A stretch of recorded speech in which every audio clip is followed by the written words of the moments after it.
Hello everyone, welcome to KSM 3413 Statistics 1, and today we are going to share or talk about measures of variability. So what is measures of variability? In previous lesson we talked about central tendency. So we talked about how we can actually describe our score of distribution. So when you have a continuous data, how can you describe further?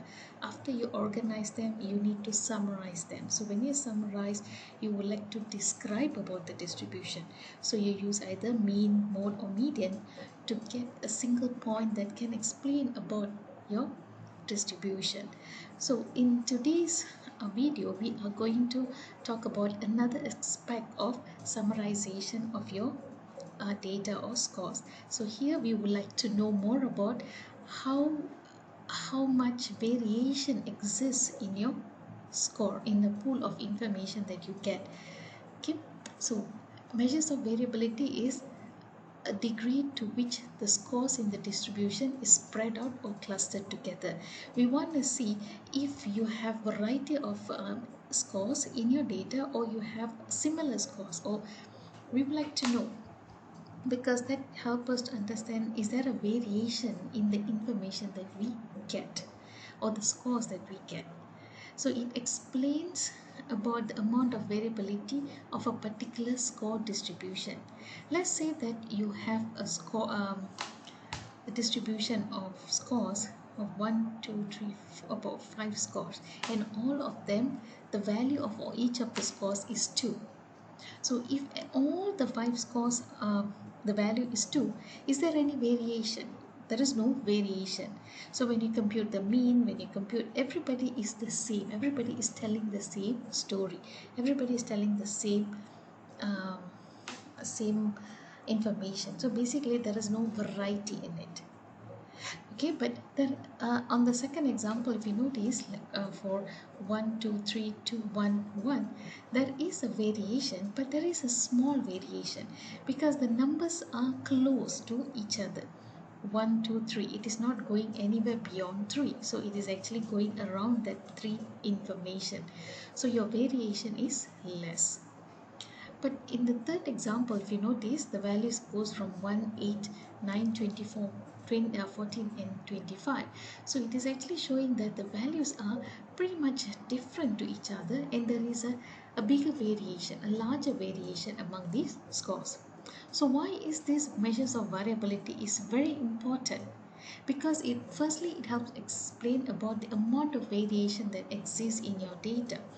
Because when you collect information, you need this variation of information. If everybody is telling the same story, it is like it is impossible that you get the same stories, because people are unique. Okay, so there must be some variation that exists in their responses, in the information that you get. It is not like robot, you are going to get the same values or same responses from everyone. So there will be some amount of variation. Okay, and this variation is important when we are learning about inferential statistics, when you want to make inferences about your population. Then you will find that variance, the variability is being used a lot in the inferential statistics. So how do you measure the variability in your data or in the pool of information that you have? There are 3 different ways that you can use. Firstly is range. When you are computing median, we did talk about range. So range is area of variation between highest and the lowest score. So the difference that you get between the highest and the lowest score is equivalent to the range. When you get the range value, you know roughly, like, okay, what is the width, or the kind of like the how much variation that you have, because you take the smallest score from your distribution and the highest score in your distribution, then you subtract the lowest score from highest. So you just take 2 information from the entire distribution to understand what is the distribution looks like. Okay, how does the scores that you collected looks like. Okay, So it is not an accurate, or it doesn't really inform us better about your distribution, about your scores that you have in your data, the number, the values that you have in your data. So what will be the next step? So they said, okay, if you want to know better, you need to estimate variance. So you need to identify what is the um, average distance of these scores from the mean. Okay, so previously in range, what they did is we took the highest score and we took the lowest score and we subtract uh, the lowest from the highest score, then you get one value. But we said that that is not enough, so we need to find out, okay, how far is each score, how is what is the distance between the scores. So how do we do that? So that is when we started looking for variance.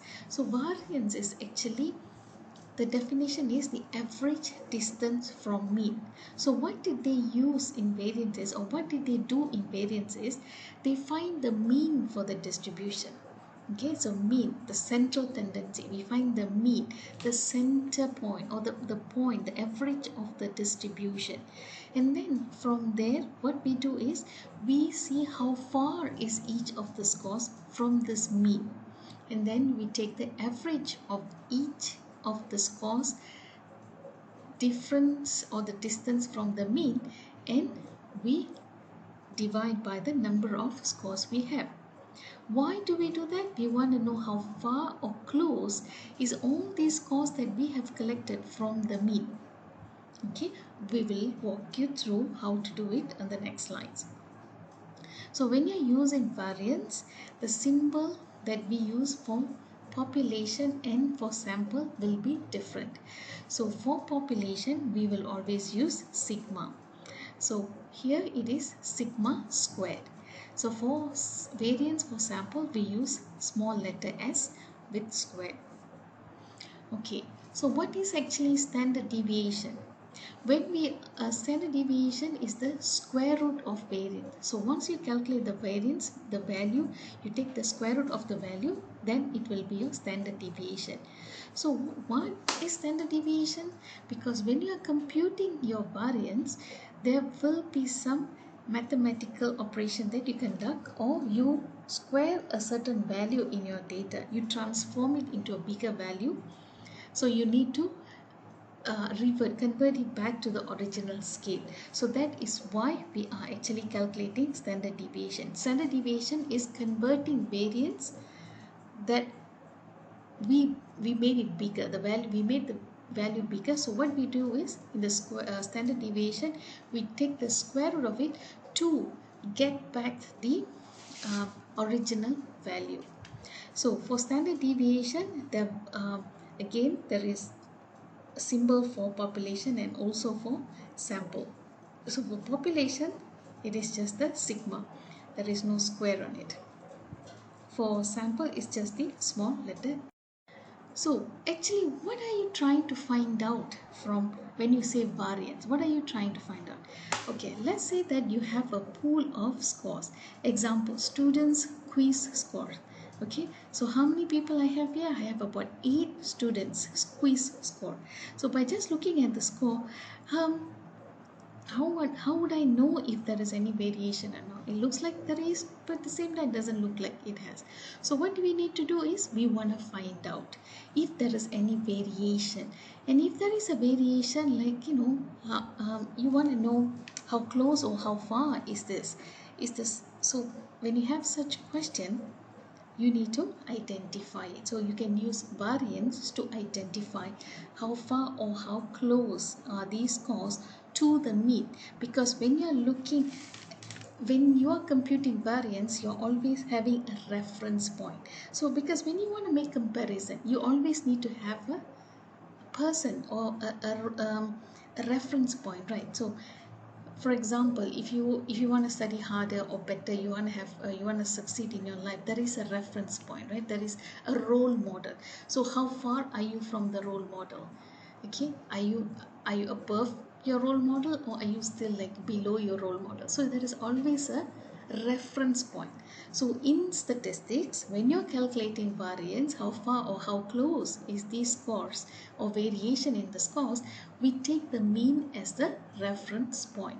So from that mean, how far is each of these scores to the mean?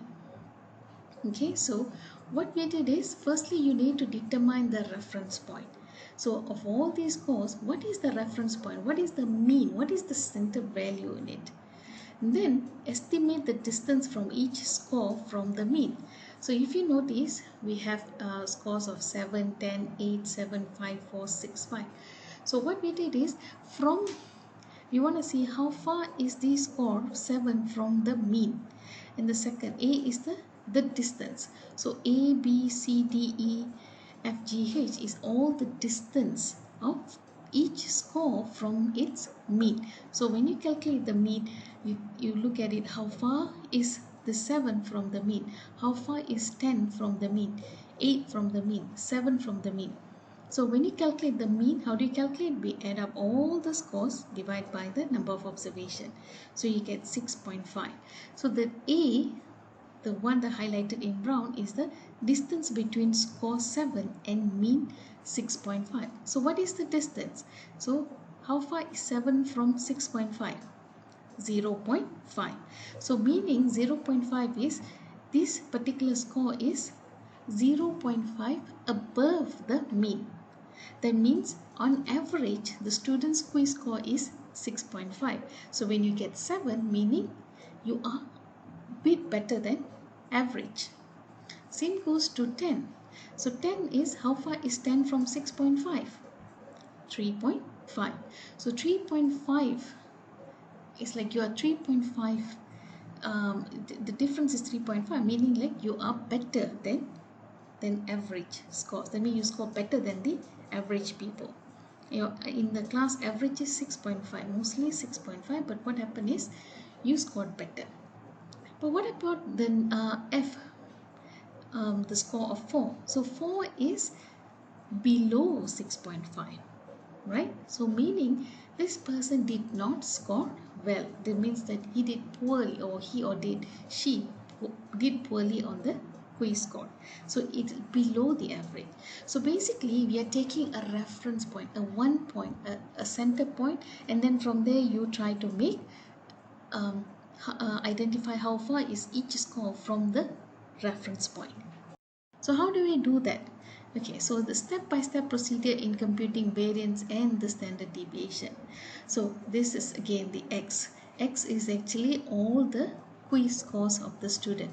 So you have 8 students, student 1 scored 7, 10, 8, 7 and so on. Okay, so what is the first step?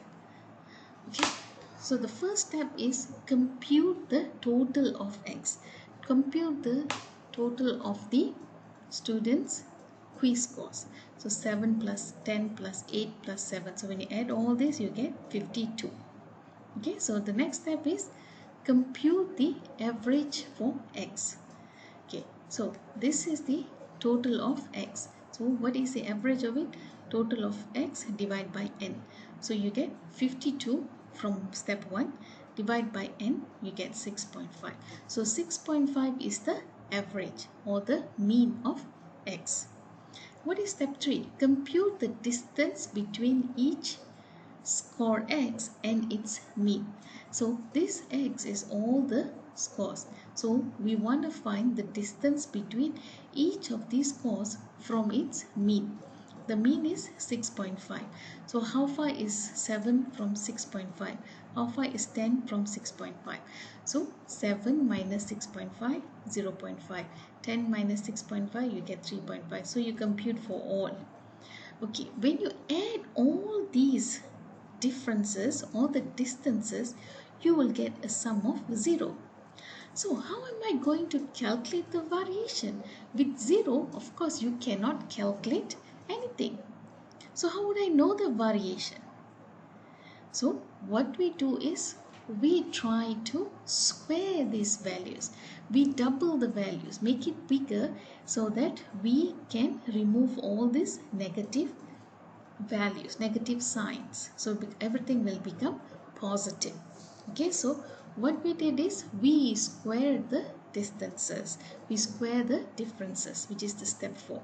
So the distance or the difference between score 7 to its mean 6.5 is 0.5. So instead of using just 0.5, what we did is we square it. Okay, 0.5 to the square, you square it, you get 0.25. So you do that for all the distances or all the differences. What happens here is the number has been double bigger and all the negative signs become positive signs. Okay, so now when you add all of the distances, the square distances, you will get 26. So that is your step 5. Add all the squared distances. Now on step 6 is use the information that we get, the squared distances, to compute the variance. So the formula for variance is the sum of distance x, the sum of distances that we computed from for every score from the mean, that is squared, divided by total number of observation. So the denominator for this formula is 26 because that is the sum of distances, squared distances for each of the score, and then divide by number of observation, number of cases that you have. We have 1 2 3 4 5 6 7 8, so divide by 8, so you get 3.25. okay, that is the variance for this sample, 3.25. But we have to remember that we made some transformation to make to calculate the variance. That means we change the scores from 0.25, we made it to 0.25, 0.5 to 0.25. So that means we made it bigger, we have transformed it. So now what we need to do is we have to reverse back, we have to change the scores back to its original scale. So we made it bigger, we made it fatter, now we have to reduce it, we have to convert it back. So when you are converting it, is because just now we squared the values, right? Now we have to take the square root of it, the reverse, the opposite of it, so that you get the original scale values.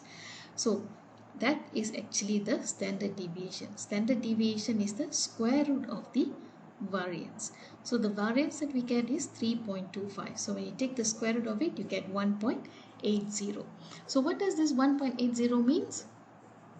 It is the average distance of scores to its mean. Okay, so the average distance of all the scores, okay, so because we calculated for each score and then you add every score's distances, okay, and you divide by the total number of observation.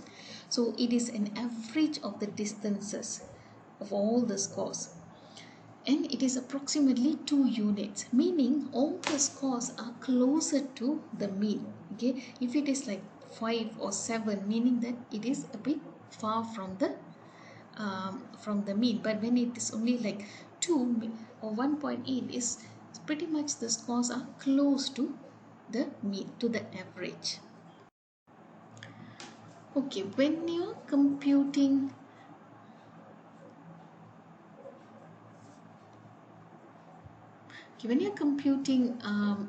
variance and standard deviation, there are two formulas that you can use. One we call as definitional formula and the other one we call it as computational formula. So why there is two formulas? Okay, definitional formula derives from the definition.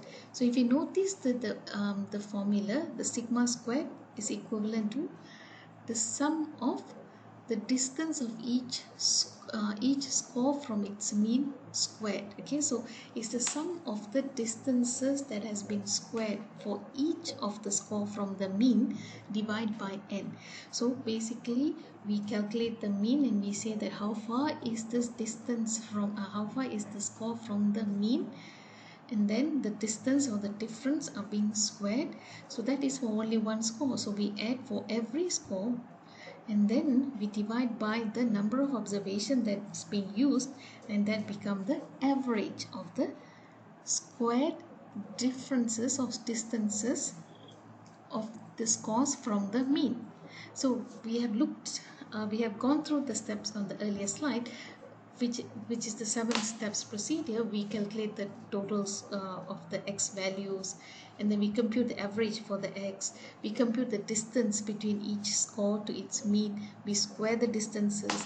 We add all the square distances.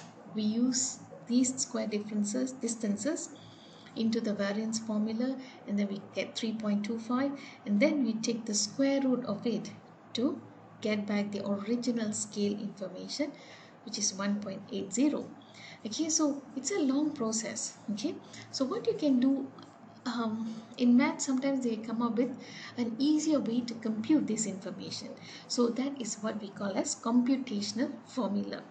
So it is an easier way. It has less steps, and also when you have a non-whole number, when you have decimals, if you follow the definitional formula, it will become a bit messier. Okay, in this case we have all the whole numbers. You had 7, 10, 5 as the whole x values, and then your mean was 6.5. So it's just like one of the values were having a decimal. But let's say that if your x values are 10.5, 10.7, so the calculation becomes messier. So they came up with a different approach, so what is called as a computational formula. So the variance, or the sigma squared, can be calculated as a result from sum of squares divided by n. So what is this sum of squares? Sum of squares is the sum of x squared minus the sum of x, total sum of x, then you square it, divide by n. Okay, this sum of squares is actually same with the squared distances, the sum of squared distances. Okay, so what is the step 1? Compute the total of x, because you need to get all this information for this formula, okay, for this sigma squared. So what is sum of x? So you add all the x values, you get 52. What is the next one that you need? You need x squared. Okay, so you square each score of it. So 7 squared 49, 100 squared 100, sorry, 10 squared 100. So when you square all these values, x values, and you add them up, you get 364. So once you get the sum of x squared, so you can use those information into the formula. So how do you do that? We use 364 sum of x squared minus sum of x 52, we square it, divide by n, and the entire numerator, entire information being divided by 8. So if you notice the sum of squares, okay, the sum of squares, this 364 minus 52 squared divided by 8 brings you the value of 26. So as I mentioned just now, it is actually equivalent to the sum of all the square distances, which is your step 5 here. So 28 divided by 8, you get 3.25. So when you take the square root of this variance, you get 1.80. So basically you get the same values. So what is the reason why I'm showing these two formulas is, when you have decimal places, or when you wanted to save time from calculating or doing stuffs, computational formula is much easier approach. If you notice, there is only like 4 steps, you skip certain steps.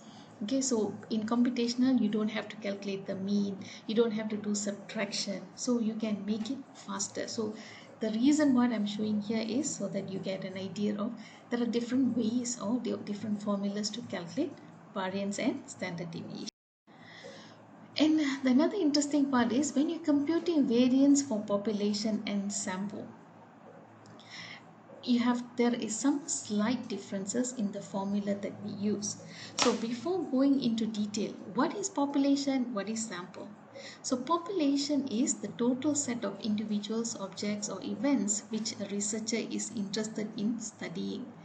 Let's say, for example, you want to study about all students from faculty of human development, from our faculty. So you want to do a study, so the entire population that you are actually interested in is all the students that has been enrolled in the faculty of human development.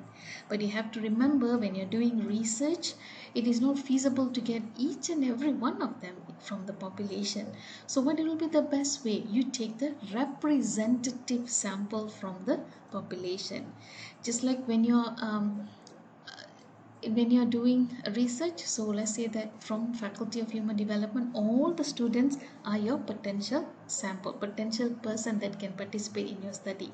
So what you do is, from the big population, you select certain number of students. So you take a subset from the population, a specific group.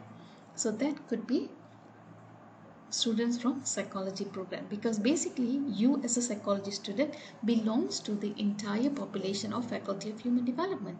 So when you are when you're doing study, you only take students from the program, from the psychology program. Another very close example that I can give you is, when you go to supermarkets, when you want to buy something, at some of the supermarkets, they offer drinks for testing. Okay, so sometimes they have coffee or new drinks. What they do is they pour into a very small cup for you to taste. So if it tastes good, what you do, you actually buy the entire drink, entire bottle.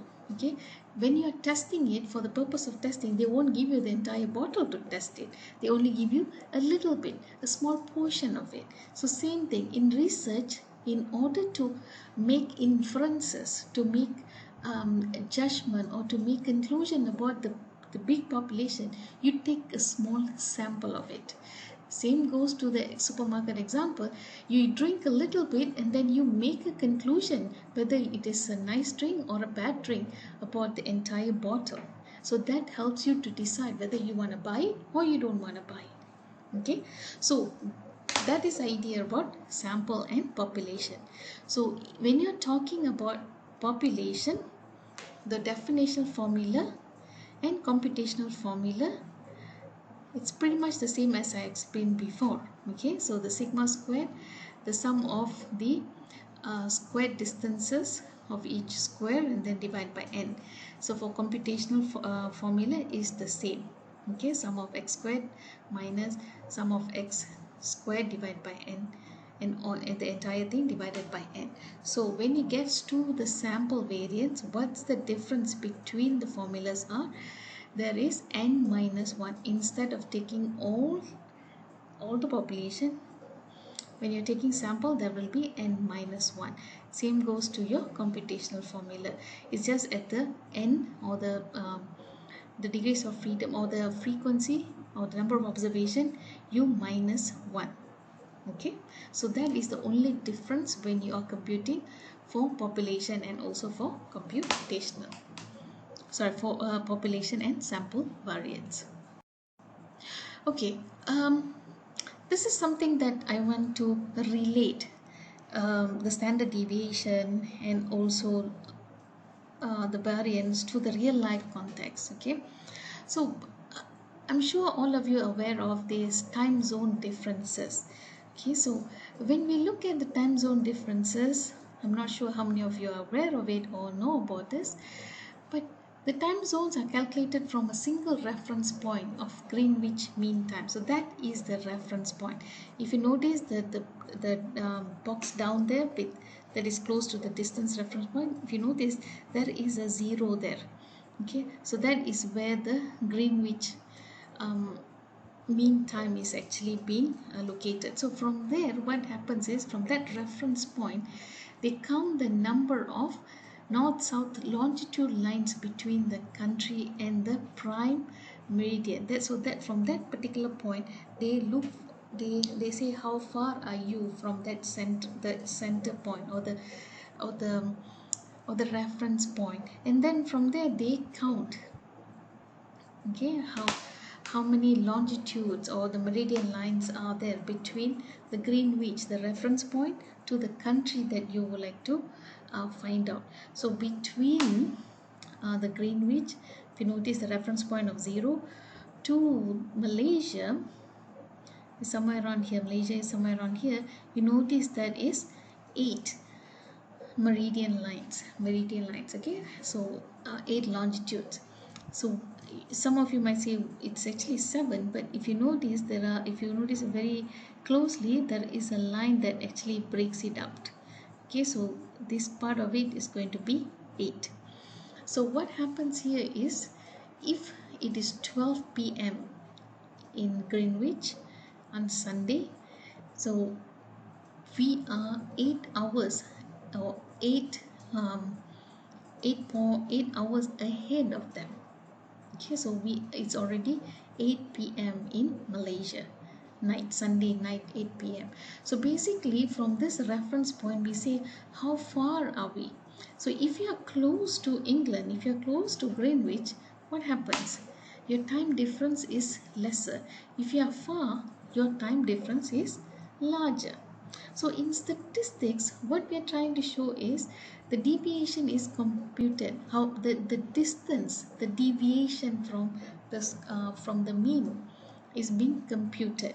So what is being used to identify the deviation is the mean. So the mean, how far are you, how far is your score from the mean, from the reference point, because from there we are able to explain the near or you're far from the average. So from there we can actually make conclusions or understand what is actually wrong with this person. Like for example, if in the quiz, if it is really below, then we know that we need to help the student. If it is above, maybe we might be thinking maybe the quiz was too easy. So actually this the idea of this time zone is actually somehow very related to standard deviation. It's actually trying to say that you use a reference point and from there you find how far you, and then you can actually calculate your time difference. So another example is, if you want to see that, okay, how far are you from, let's say, Denver, okay? So from Greenwich to Denver itself, it is already about 7